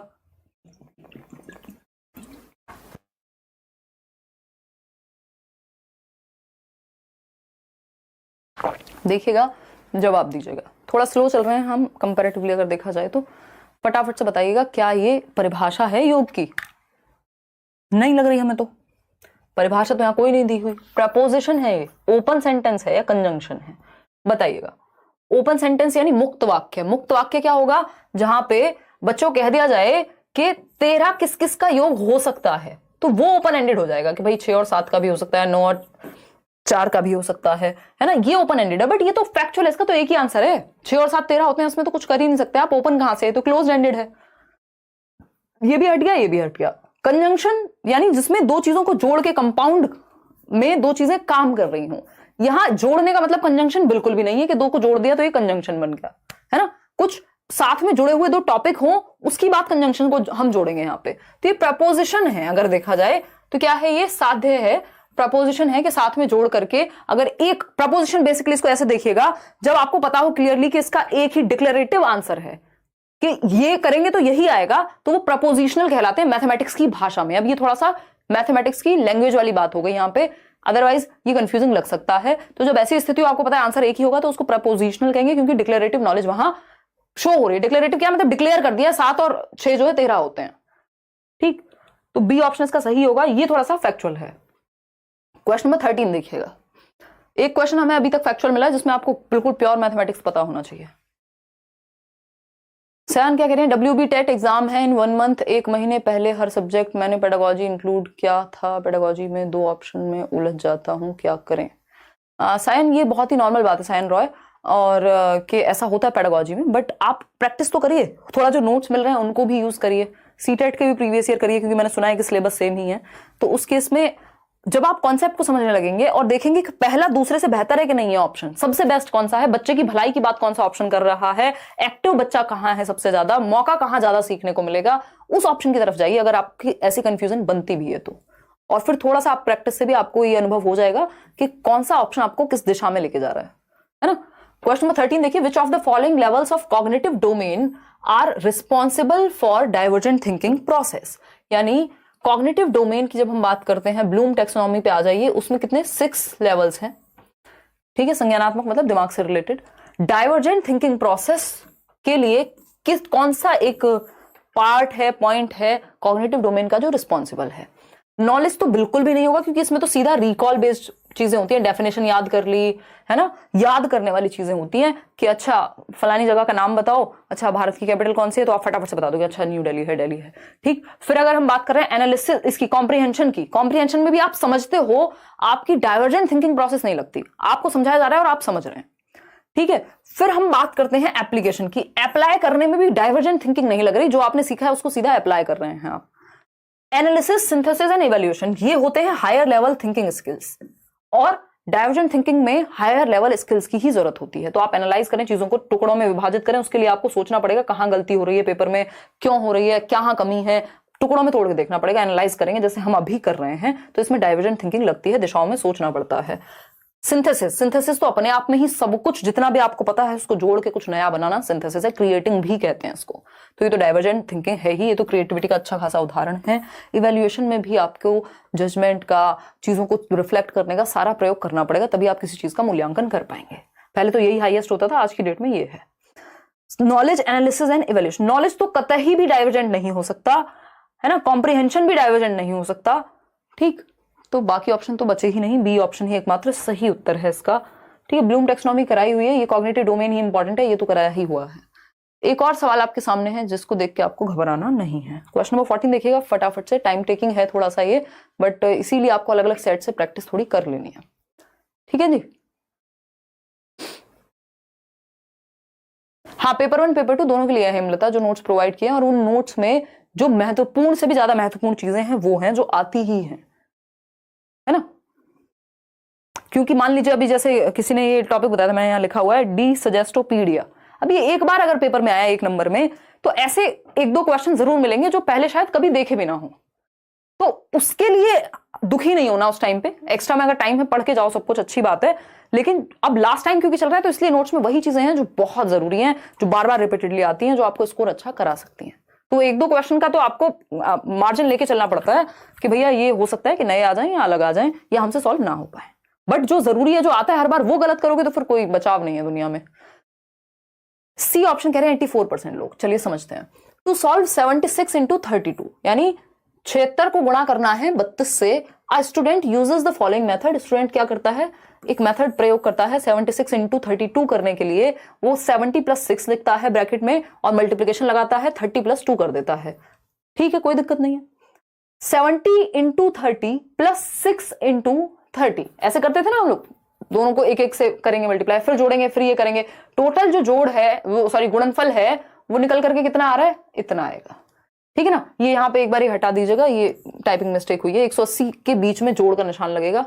ठीक है, हिंदी में देख लो एक बार। ठीक है, तो कुल मिला के अगर आपको मान लीजिए कुछ नहीं पता, हम मान लेते हैं आपको नहीं बताइए क्या प्रॉपर्टी है, क्या चल रहा है, आपके सर में दर्द हो गया उसको देख के, हालांकि होना नहीं चाहिए क्योंकि तोड़ के ही लिखा है, बस अलग अलग वे में लिख दिया है कि इसको ऐसे भी कर सकते हैं, मल्टीप्लिकेशन का ये भी तरीका हो सकता है। आपको या तो सिंपल गुणा करनी आती हो, अगर तेज है आपकी गुणा, नहीं तो आपने देख लिया कि हाँ बच्चे ने आंसर तक पहुंच गया डिफरेंट तरीके से, इसको देख के वैसे भी पता चल जाएगा कि डाइवर्जेंट थिंकिंग लगाई है बच्चे ने। ठीक, for the above method which of the following statements is true, यानी कौन सा एक स्टेटमेंट सही है ऊपर दिए गए मेथड के लिए। तो या तो आप इस मेथड को देख के समझ जाएं कि बच्चे ने ब्रेक करके अलग अलग तरीके अपनाए हैं, या फिर अगर आपको कुछ समझ नहीं आ रहा और आप कोई मल्टीप्लिकेशन आपकी तेज है करके देखना चाहते हैं, ज्यादा समय है पेपर में, तो ये करके देख लीजिए। अगर आंसर सही आ रहा है इसका मतलब बच्चे ने कोशिश तो की है। आते हैं फर्स्ट ऑप्शन पे, informal techniques of problem solving should be discouraged, यानी अधिगमकर्ताओं में समस्या समाधान की अनौपचारिक तकनीक, यानी जो औपचारिक नहीं है, जिनको हम जनरली क्लासरूम में यूज नहीं कर रहे हैं, तो हम बच्चों को अल्टरनेटिव मेथड से सॉल्व ही नहीं करने देंगे, तो ये गलत है। डिस्करेज नहीं करेंगे, एनकरेज ही करेंगे, उसको सोचने का मौका देना है। Student does not have conceptual knowledge of multiplication, ऐसा होता तो फिर वो इतना दिमाग कैसे लगाता। The method used by student reflects her understanding of the properties of multiplication, की मल्टीप्लिकेशन की प्रॉपर्टीज कैसे वर्क करती हैं ये पता है बच्चे को, ये दर्शाता है। चलिए पॉजिटिव लग रहा है। Student will get 0 marks in written test for using this method. अब वो वाला टीचर आपको नहीं बनना है कि बच्चा अगर ऑल्टरनेटिव थिंकिंग प्रयोग कर रहा है, डाइवर्जेंट थिंकिंग प्रयोग कर रहा है, तो आपका नहीं, मैंने जैसे बताया था वैसे तो किया नहीं, एक शब्द चेंज कैसे किया, चलो 2 नंबर कट गए, ये नहीं करना। तो C option is the right answer. आगे बढ़ेंगे और उसको समझा सकते हैं कि ठीक है ये सारी चीजें आपको पता है, अच्छी बात है, तो उस पर चर्चा कर सकते हैं। लेकिन किया तो उसने सही ही है सॉल्व। क्वेश्चन नंबर 15 देखिए, बहुत बार पूछा जाता है जियो बोर्ड पे question. The most appropriate reason for introducing geoboard based activities could be, यानी जियो बोर्ड पर आधारित क्रियाकलापों से परिचय देने के लिए उपयुक्त कारण हो सकता है, यानी जियो बोर्ड बेस्ड एक्टिविटीज जो हम कराते हैं उसका रीजन क्या होगा, ये पूछा है। केडी कह रहे हैं मैम जब मैं स्कूल में थी तब FA ऐसे क्या पूछ रहे हो भाई, ऐसे थे क्यों होता है, अब समझ में आ रहा है। हाँ वेरी गुड, यही तो दिक्कत है ना हमारे साथ, हम सिर्फ किताबों में रह जाती हैं बहुत सारी चीजें जो कि रहनी नहीं चाहिए, बट उसको नए लोग ही चेंज करेंगे, थोड़ा थोड़ा अप्लाई करने की कोशिश करेंगे। 2018 से जुड़ा हुआ हूँ आपसे, अमानत शेख कह रहे हैं, और पेपर 1 में 111 नंबर है, पेपर 2 में 99, बट बिहार में RJD ने धोखा दे दिया गर्लफ्रेंड की तरह। अच्छा, वैकेंसी नहीं निकाल रहा है, आप ही रख लो, सिर्फ खाना दे देना। अमानत, ये जो आपने DP लगाई हुई है मैकबुक के साथ, इसके बाद लग नहीं रहा आपको खाना देने की जरूरत है, हमें ही आना पड़ेगा उल्टा, है ना। और अगर हम बात करें, है ना, ऐसा नहीं है किसी को बच्चों को पढ़ाओ आसपास, इतना तो ये पढ़ाना ही तो है स्कूल में जाके भी फाइनली, तो ईगो पे लेना है कि जब तक सरकारी नौकरी नहीं मिलेगी तब तक पढ़ाएंगे नहीं, कहीं पढ़ाने से कुछ नुकसान तो होगा नहीं मेरे ख्याल में। और दूसरी बात रही जब निकलेगी वैकेंसी, अभी तो और क्या ही कर सकते हैं। बात रही गर्लफ्रेंड के धोखा देने की, ऐसा नहीं है, इसका वाइस वर्सा भी ट्रू हो सकता है ना, ऐसे जेंडर स्टीरियोटाइपिंग नहीं करनी है, ठीक है ना, वेट कर लो कोई बात नहीं, ठीक है। चलिए आते हैं, समझते हैं। खतरनाक लोग हो आप लोग, हैं कुछ और नहीं मिलता, 100 रुपए के सुपर चैट करके ये कह रहे हो यहाँ रख लो खाना खाने के लिए, कैसी बातें करते हो यार, अच्छा मजाक है। देखो एक बार, अगर हम बात करें क्वेश्चन नंबर 15 की, the most appropriate reason for introducing geoboard based activities. Geoboard क्या होता है, बेसिकली ज्योमेट्रिकल शेप्स को समझने के लिए एक बोर्ड होता है जिसपे आप नेल्स लगा करके, मतलब वो जो कीले या जो पिन्स होती हैं उनका यूज करके आप ऐसी शेप्स दिखा सकते हो बच्चों को, और ये कॉन्क्रीट रूप में कि बच्चों को समझ में आ जाए, अच्छा ट्राइंगल की शेप बनानी है, ऐसे बन सकती है, ये ऐसे ट्राइंगल होता है, ये 4 शेप का स्क्वायर होता है, मतलब 4 साइड इक्वल है तो ये स्क्वायर है। फिर अगर हम बात कर रहे हैं ये आपका रेक्टेंगुलर है, इस तरह से आप डिफरेंट चीजें दिखा सकते हो, जो ज्योमेट्रिकल शेप्स हैं बेसिकली वो आप दर्शा सकते हो जियो बोर्ड पे। ये बात हमें समझ में आ गई, अब फिर से सॉल्व करने की कोशिश करो, इस बार हो जाएगा, ठीक है जी। बाकी अमानत धन्यवाद, आप 2018 से जुड़े हुए हैं, आप लेट्स लर्न की अमानत हैं, बहुत ही अच्छा लगा जान करके। पागल हो गए क्या लोग, में ऐसे होता है, देखो बेरोजगारी में थोड़ा दिक्कत हो जाती है। देखो एक बार आयशा कह रही है 100 मुझे दे देता ब्रो, आयशा ब्रो कह के तो बिल्कुल नहीं देगा वो, ठीक है। चलो खैर कोई बात नहीं, छोड़ो इन बातों को। अगर हम बात करें देखो एक बार 100 छोड़ो, 10 रुपए नहीं मिलेंगे आपको आयशा, देखिएगा एक बार। अगर हम बात करें मजाक कर रही हूँ, इधर आ जाओ। पहले हमारे इंडियंस के साथ ये प्रॉब्लम है, हम सीधे रिश्ते बनाते हैं। और क्वेश्चन नंबर 15 देखिएगा, the most appropriate reason for introducing geoboard. ये मजाक मैं कर सकती हूँ, सिर्फ यहाँ पे दिल पे नहीं लेना है, सब काल्पनिक बिल्कुल इमेजिनरी बातें चल रही हैं। देखो एक बार, अगर हम बात करें जियो बोर्ड बेस्ड एक्टिविटीज की, तो to teach lines and angles to learners, यानी अधिगमकर्ताओं को रेखाओं और कोणों को पढ़ाना, ठीक है, कोई दिक्कत नहीं है। To teach different types of triangles to learners, अच्छा चलो मान लिया। To teach volume to learners, volume के लिए तो आप इसको कैसे ही बढ़ा पाएंगे, है ना। अब ये कोई ग्लास तो बनाने देंगे, उसके अंदर पानी डाल देंगे, जियो बोर्ड में ऐसा तो कोई जगह होती नहीं है। To provide concrete representations for many investigations in geometrical concepts. क्या ये दोनों ऑप्शन सही थे? लेकिन इन दोनों से बेहतर नहीं है क्या ये? इन दोनों को अपने अंदर समाहित कर दिया, इंक्लूसिव है, ज्यादा इंक्लूसिव ऑप्शन है, कह सकते हैं कि नहीं कह सकते? तो विभिन्न ज्यामितीय अवधारणाओं की जांच अन्वेषण के लिए मूर्त प्रदर्शन देना, यानी to provide concrete representation. Concrete representation क्या है? आपने ट्रायंगल कहा 3 साइड्स होती हैं, आपने कहा कि स्क्वायर होता है 4 साइड्स इक्वल होती हैं, ये कह दिया आपने। लेकिन जब आपने इस पिक्चर के थ्रू ये दिखाया या जियो बोर्ड का इस्तेमाल करके दिखाया, तो ये चीज अब तक एब्स्ट्रैक्ट थी जब आप कह रहे थे 4 साइड्स जिसकी इक्वल हो, ट्रायंगल ये होता है ये होता है। लेकिन जब आपने दिखा दिया तो ये कॉन्क्रीट मटीरियल बन गया, ये कॉन्क्रीट रिप्रेजेंटेशन हो गई, ये मूर्त प्रदर्शन हो गया कि आपने रिप्रेजेंट करके दिखा दिया कि ये चीजें असलियत में कैसी होती हैं। तो ये एक अच्छा टीचिंग लर्निंग मटेरियल बन गया आपके केस में। बिल्कुल सही बात है, गलत तो नहीं है ये बात, ठीक है ना? तो जिससे आप ज्योमेट्रिकल कॉन्सेप्ट्स के लिए यूज होता है। सही है बात, गलत है? बिल्कुल सही है। आगे बढ़ेंगे नेक्स्ट क्वेश्चन पे। Question number 16। क्वेश्चन नंबर 16 देखिएगा, फटाफट से जवाब दीजिएगा, बस सबकी नींद खुल जाती है। एक बार गर्लफ्रेंड बॉयफ्रेंड बोल दो कोई आके पोल में या कोई सुपर चैट में, बस इनको एकदम आंखें खुल जाती हैं, तुरंत पढ़ने पे ध्यान पूरा वापस आ जाता है, हैं?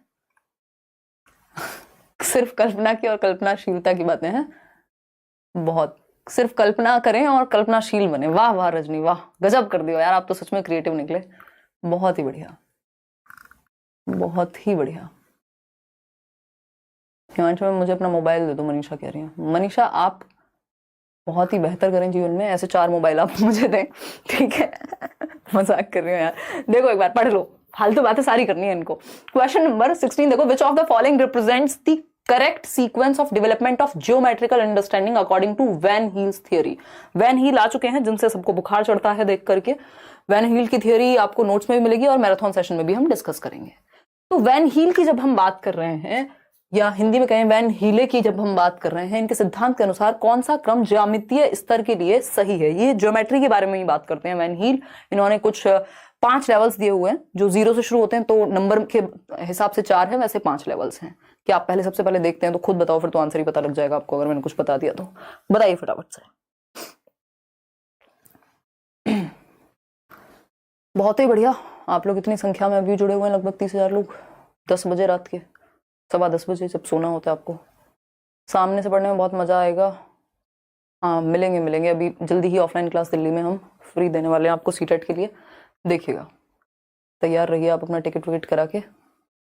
पेपर की डेट कब तक होगी क्लियर नहीं है, कब होगी वो यार। 2nd वीक से पहले तो दिव्यांशी होता हुआ नजर नहीं आ रहा एग्जाम आपका, यानी 15-16 से पहले तो नहीं नजर आ रहा। और आज किसी ने मुझे मेल भी किया हुआ था कैलकुलेट करके कुछ, तो उनके हिसाब से देखा जाए तो वो 19 बता रहे थे, जो कि लॉजिकल भी लग रहा था। उसके रीजंस हैं जो इन्होंने डेट्स दी हुई है एप्लीकेशन की एंड ऑल। तो 2nd वीक से पहले तो वैसे भी नजर नहीं आ रहा था, क्योंकि 3 तारीख तक तो आपका भी वही सब चलेगा। फिर 2nd वीक से पहले नहीं होगा मेरे ख्याल में, है ना? 16 से पहले, 16 के बाद ही बात मानो। मोहम्मद आरजू कह रहे हैं मैम, और उन्होंने वैसे भी लिखा हुआ जनवरी तक चलेंगे ही मैम।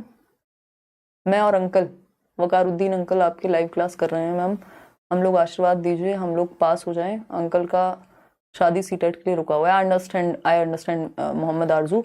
देख रहे हो, ये होती है सभ्यता, संस्कृति। देख पा रहे हो, मेहनत कर रहे हैं अंकल। लेकिन नहीं, अभी क्या नाम था उनका, नाम ही भूल गई मैं तो, मन्नत आई थिंक, कुछ तो नाम था, छोड़ो। अमानत को तो बुरी बुरी बातें कहनी है। देखो एक बार, अगर हम बात करते हैं बी ऑप्शन की, तो बिल्कुल मेरी तरफ से ऑल द बेस्ट है भाई मोहम्मद। देखिए, वैन हील की थ्योरी का सीक्वेंस बता दो, सारी बात खत्म हो जाएगी। Recognition, relationships, analysis, deduction, axiomatics. Recognition, इसको विजुअलाइजेशन भी कहते हैं। जब आप शेप देखते हैं तो आपको समझ में आ जाता है, मतलब आप डिफरेंस कर पाते हैं। बेसिकली शेप के आधार पे आप चीज देखते हैं। आपके लिए सर्कल भी सर्कल है और आपके लिए ओवल भी सर्कल ही जैसा होता है, तो आप शेप या विजुअलाइजेशन के बेसिस पे समझते हैं चीजों को। फिर आप इनकी प्रॉपर्टीज में डिफरेंसेस समझने लगते हैं, तो आप एनालाइज करने लगते हैं। फिर आप देखते हैं रिलेशनशिप दोनों में क्या है। अगर जो स्क्वायर है और ट्राइंगल वो है रेक्टेंगुलर, तो इनमें क्या रिलेशनशिप होता है, कैसे आप इसको समझेंगे। फिर उसके बाद आता है डिडक्शन और एक्सियोमेटिक्स। बात तो ठीक लग रही है, बी ऑप्शन ही आप लोग कह भी रहे हैं। अब मैं आपको दिखा देती हूँ वैन हील की थ्योरी। ये थोड़ा सा फैक्चुअल क्वेश्चन हो गया, ये या तो आपको पता है या तो आपको नहीं पता है। देखिएगा एक बार, इस पे हालांकि हम चर्चा अलग से भी करेंगे। सबसे पहला होता है शेप्स, इसी को विजुअलाइजेशन कहते हैं। 0 लेवल है ज्योमेट्रिकल शेप्स को पढ़ने के लिए, ये सारे लेवल्स इन्होंने दिए हैं। तो शेप्स जिसको उन्होंने विजुअलाइजेशन कहा था वहां पे, या रिलेशनशिप्स जैसा कोई एक वर्ड आई थिंक दिया होगा, रिकॉग्निशन, कि आप पहचान पाते हैं शेप के बेसिस पे, विजुलाइज कर पाते हैं कि ये ट्राइंगल है या जो भी है, मतलब आप शेप, आप सर्कल को भी गोल ही मानते हैं और आप ओवल को भी गोल ही मानते हैं, शेप के आधार पे आप देखते हैं। आपको जब आप छोटे बच्चे हैं और आपको प्रॉपर्टीज का नहीं पता होता तब की बात चल रही है। फिर आती है बात किसकी, क्लासेस ऑफ शेप्स की, यानी अब आप एनालाइज करना सीखते हैं क्या प्रॉपर्टीज होती हैं शेप्स की, तो एनालिसिस आता है। फिर उसके बाद जाकर के आप पहुंचते हैं इनफॉर्मल डिडक्शन पे, ठीक है, जहां आप रिलेशनशिप भी देख पा रहे हैं प्रॉपर्टीज के बीच और समझ पा रहे हैं कि कहानी चल क्या रही है, इसी को रिलेशनशिप्स कह रहे थे हम। फिर आपका एक्सियोमेटिक आ जाता है, जो कि यहां पे अगर हम देखेंगे, वैसे यहीं तक प्रश्न आता है, डिडक्शन तक ही जनरली, उसके आगे आता नहीं है, तो यहीं पे कहानी खत्म हो जाएगी। इसको अलग से भी करने वाले हैं हम, एक बार इसको पढ़ लेना क्योंकि इजी है, अगर आप पढ़ोगे इसमें छोटी छोटी चीजें लिखी हुई हैं। क्वेश्चन नंबर 17 देखिएगा, क्वेश्चन नंबर 17, और थोड़ा याद करने वाला भी है ये टॉपिक, देखिएगा क्वेश्चन नंबर 17 देखिएगा। इतने में आपके सुपर चैट पढ़ लेती हूँ। Neha Topo, thank you ma'am, 1 month आपके वीडियोस देखकर ही मेरा सीजी टेट क्लियर हो गया, होप कर रहे हैं अब सी टेट भी हो जाएगा। कोई और भी क्वेश्चन था यार, वो तो छूट ही गया, पढ़ा था तुमने? हाँ बिल्कुल होगा, सी टेट तो होगा ही जब सीजी टेट भी हो गया। नेहा बस पढ़ते रहो लगातार। देखिएगा 17 का बी कह रहे हैं लोग, समझते हैं। अगर हम बात करें क्वेश्चन नंबर 17 की, तो विच of the following statement is not correct, यानी कौन सी एक बात सही नहीं है नेचर ऑफ मैथमेटिक्स, यानी गणित की प्रकृति के बारे में। नेचर ऑफ मैथमेटिक्स पहला टॉपिक है, अगर आप पेडागोजी उठा करके देखते हैं, और it is a science of space, magnitude and measurement. चलिए ठीक है। Mathematical knowledge is exact, systematic and logical. हाँ एग्जैक्ट होती है, सिस्टमैटिक होती है, लॉजिकल होती है। 2 + 2 4 ही होंगे, कुछ और नहीं हो सकते। पेडागोजी में ऐसा नहीं होता। जबकि mathematical language is well defined and clear, ये भी बात सही है, टू द पॉइंट होती है। All axioms and postulates are proved facts in mathematics, ये कहना यहां बिल्कुल गलत होगा, क्योंकि एक्सियोम्स और पोस्टुलेट की जब हम बात करते हैं तो ये दोनों ही क्या है, अज्यूम्ड ट्रुथ्स हैं, मान लिए गए हैं कि ऐसा सही होता है ना। ये कोई ऐसा नहीं है कि ये फैक्ट्स हैं, ये मान लिए गए हैं, अज्यूम्ड हैं कि ऐसा होता है, ठीक है। पोस्टुलेट्स के केस में क्या है कि ये ज्योमेट्रिकल कॉन्सेप्ट्स के बारे में अवधारणाएं होती हैं, एक्सियोम्स बाकी अर्थमेटिकल जितने भी अदर देन ज्योमेट्री अवधारणाएं होंगी जिनको हम मान लेते हैं, उनको एक्सियोम्स या पोस्टुलेट कहा जाता है कि हाँ भैया ये सिद्धांत पड़ गया या ये चीज ऐसे ही होगी। तो D option is the right answer. ये दोनों फैक्ट बिल्कुल नहीं होते। क्वेश्चन नंबर 18, मतलब हमेशा फैक्ट हो ये तो जरूरी नहीं है। क्वेश्चन नंबर 18 देखिएगा और समझते हैं। पोल में आप जवाब देंगे फटाफट से। क्वेश्चन नंबर 18 क्या कहता है, in a math unit test miss Fatima has included a question. Question क्या इंक्लूड किया मिस फातिमा ने, जो कि टीचर हैं। If the sum of 2 numbers is 17, यानी 2 संख्याओं का सम जो है 17 है, 2 संख्याओं का योग। What are the numbers, this is an example of. 2 संख्याओं का योग कितना है, 17। तो ये क्या है, ये मल्टीपल चॉइस क्वेश्चन है, ऑप्शंस तो दिए नहीं है। कौन सी मल्टीपल चॉइस क्वेश्चन कहेंगे हम इसको, कॉन्टेक्स्ट बेस्ड है। कॉन्टेक्स्ट बेस्ड वो होगा जब कोई वर्ड प्रॉब्लम दी हो, कोई सिचुएशन दी हो। फिर है क्लोज एंडेड है। क्लोज एंडेड इसलिए नहीं हो सकता क्योंकि इसका सिर्फ एक उत्तर नहीं है। यहां पे जैसे ये लिखा होता कि 9 और 8 कितने होते हैं, 17 होते हैं, तो ये हो जाता फैक्चुअल या क्लोज एंडेड, लेकिन ऐसा नहीं लिखा। भाई 17 तो कई संख्याओं का योग हो सकता है, आप इसको 9 और 8 कह लीजिए, आप इसको 10 और 7 कह लीजिए, ठीक है, और कई लोग इसको 13 और 14 4 भी कह देंगे। तो इस तरह से बहुत सारी संख्याओं का योग 17 आ सकता है। तो ये ओपन एंडेड हो गया, इजी है, ये तो फ्री के नंबर है एक तरह से, मुक्त श्रेय वाले या मुक्त उत्तर वाले प्रश्न हैं। ये D option is the right answer.